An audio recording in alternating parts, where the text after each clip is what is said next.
Laurent Bourgito-Guillard, bonsoir. Bonsoir. Vous êtes vous-même un créateur de start-up. Vous êtes allé à Las Vegas il y a quelque temps. C'est vraiment intéressant, c'est vraiment important, ou alors c'est vraiment pour faire le show?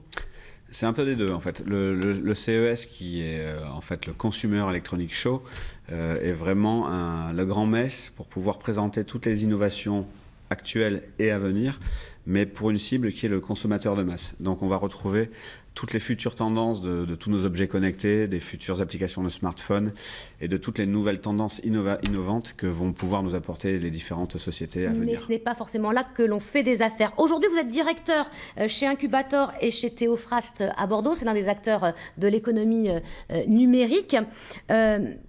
Justement, on dit que Bordeaux est une place forte. Pourquoi ? Et est-ce si vrai? Alors oui, c'est vrai dans le sens où Bordeaux en fait est la première ville où il y a le plus grand nombre de créations de start-up après Paris, hein, bien sûr, qui n'est pas forcément comparable. Mais c'est dû à quoi?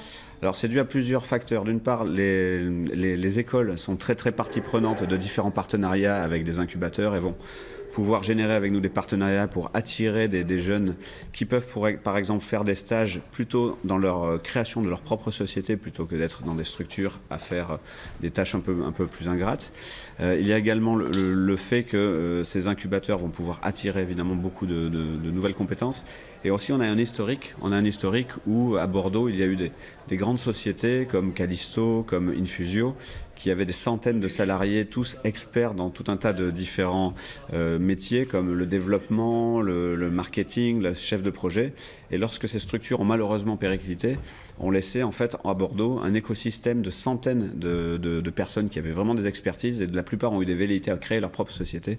Et donc on a vraiment un pool de créateurs d'entreprises énorme. Et aujourd'hui, la valeur ajoutée, par exemple, avec ce que vous faites dans les deux entreprises, c'est de les accompagner, ces jeunes, de les aider, de les guider, de les financer? Exactement. En fait, Incubator, c'est le premier réseau d'incubateurs en France. Alors, un incubateur, c'est une sorte de pouponnière. De pouponnière d'entreprise, exactement, où on va accueillir des jeunes qui ont peut-être simplement le début d'une idée sur un post-it ou alors qui ont déjà avancé leur projet.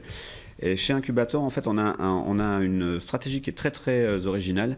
C'est qu'on va financer tout de suite ces sociétés en leur donnant de l'argent, en leur donnant un accompagnement ultra complet qui est basé sur un programme avec des mentors, avec tout un tas d'accompagnements, des partenaires qui vont faciliter leur vie pour les aider à trouver des financements, etc.